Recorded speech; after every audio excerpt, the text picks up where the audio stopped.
Hi, my name is Matthew Bell, and this is my audience.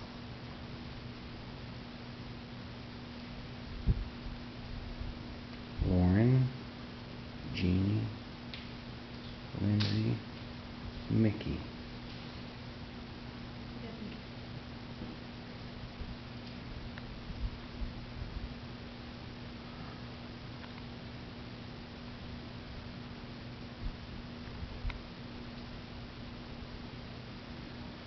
I do not know many people who can say that they have a family member in any Hall of Fame. I have the honor of looking back at a distant relative who was inducted into the National Baseball Hall of Fame.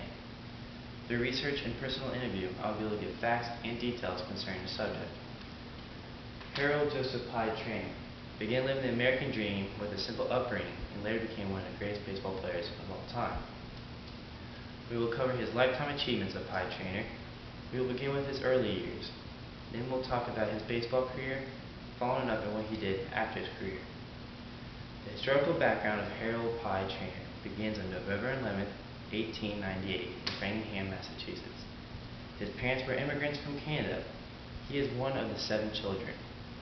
According to Jackie Traynor, in a personal interview, stated, Traynor name and family its origin is linked to Ireland.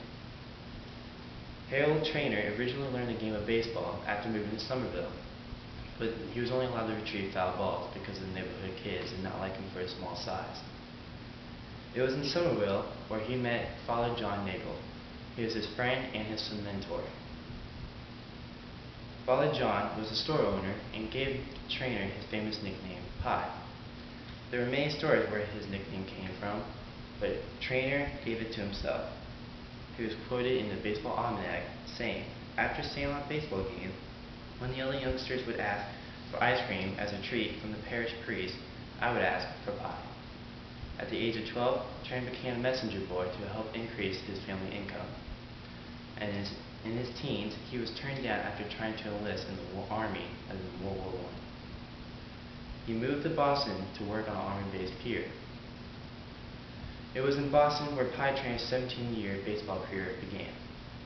Even though the scout for the Boston Braves failed to tell the manager he was coming out for a tryout, so Pye was turned away, but he did not give up.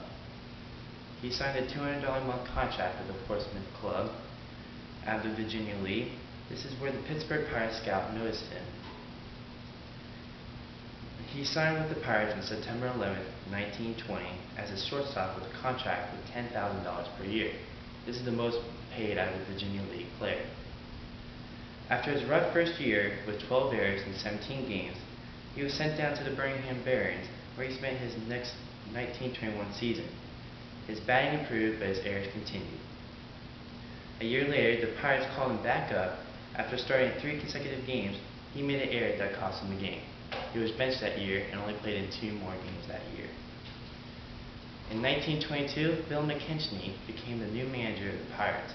He moved Traynor to third base, which is his natural position. Pye is quoted as saying, "Nobody taught me how to play third base. The way I learned was simply to tackle each situation as it arose and master it before moving on to something else.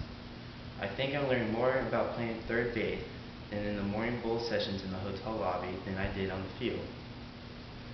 Some of Pye Traynor's greatest baseball achievements began in 1923, where he led the league in 19 triples and batted in 101 runners.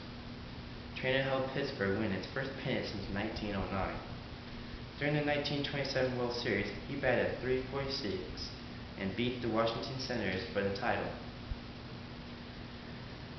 In 1929, he struck out only 7 times at 540 at-bats and struck out only 278 times at 7,559 at-bats in his career.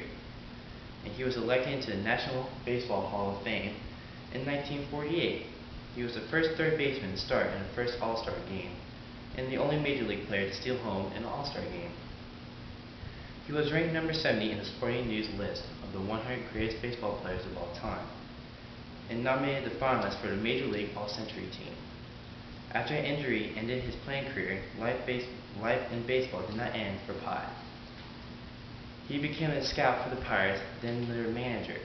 But Pye was not cut out for managing, but natural for broadcasting. He hosted his own radio program called the Pye Traynor Club. where he met and talked to local kids about the game of baseball. After 20 years as a radio broadcaster, he was replaced by a man named Howard Cosell. Cosell went on to be an icon for Monday Night Football. In 1972, Pie Traynor died of a lung disease in Pittsburgh, Pennsylvania. As we have seen through Pie Traynor's humble beginning and lifetime career, the American dream is available to anyone who's willing to work hard.